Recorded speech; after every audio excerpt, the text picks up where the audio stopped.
I wake before the city does. Not because I move or open my eyes, but because the light changes first, soft, measured, engineered. Dawn arrives on a schedule now, filtered through glass and data, slipping between towers that never sleep. I am the last tree on Earth.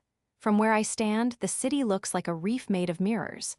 Holograms ripple across building faces. Silent drones draw neat lines through the air, delivering packages, scanning streets, mapping everything that can be counted. They scan me too.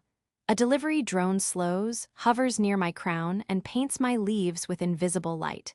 It reads my moisture, my chlorophyll, my temperature. Then it drifts away, polite and indifferent, like a passing cloud that doesn't know what a cloud is. Long ago, I didn't need to be measured to be real.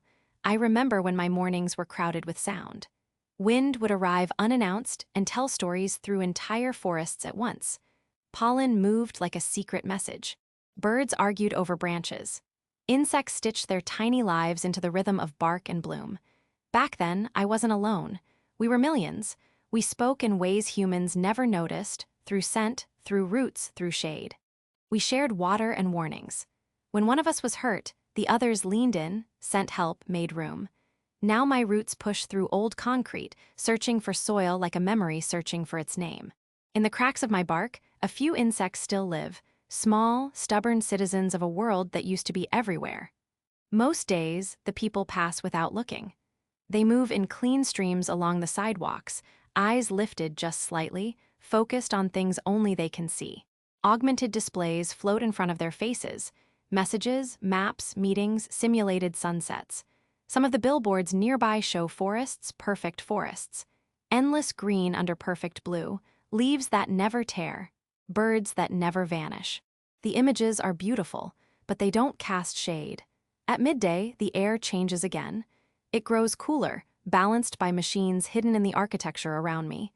The first time it happened, I thought the season was turning. I listened for the deeper signals of weather. Instead, I heard fans. Humans built a climate control dome around my block, not at first out of love, at first out of fear. When they realized I was the last, their voices changed. Their arguments became urgent. Their funding appeared overnight. They didn't want to lose the final proof that the planet had once breathed in green, so they protected me the way they protect rare artifacts. Sensors ring my roots like a quiet halo. They track my water, my light, my air. They translate my living into numbers, and those numbers flow upward to satellites that circle the planet like attentive moons. Sometimes I speak to those satellites.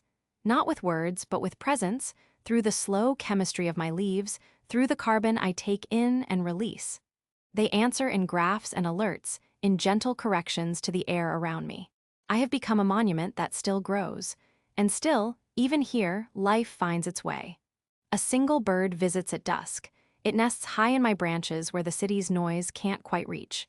When it arrives, my leaves tremble with a feeling I almost forgot, something like being part of a larger sentence. As the sky darkens, the city brightens. Glass turns to lanterns. Holograms bloom.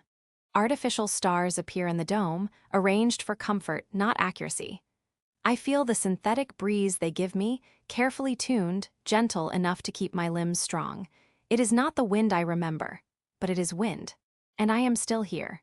Sometimes, when the night is quiet enough, I wonder what the humans whisper to each other as they pass. Do they feel guilt? Do they feel grief? Or do they feel the strange relief of having saved one thing, even after losing everything else? Then, for a moment, I sense something different. Far below the streets or far above the clouds, somewhere out of sight, there are lights that do not belong to billboards. Warm lights, growing lights, a hidden nursery. New saplings arranged in careful rows beneath artificial suns. Tiny leaves unfolding like questions. Roots learning the language of soil again, even if the soil is made and carried and rationed. Maybe I am not the last. Maybe I am the first.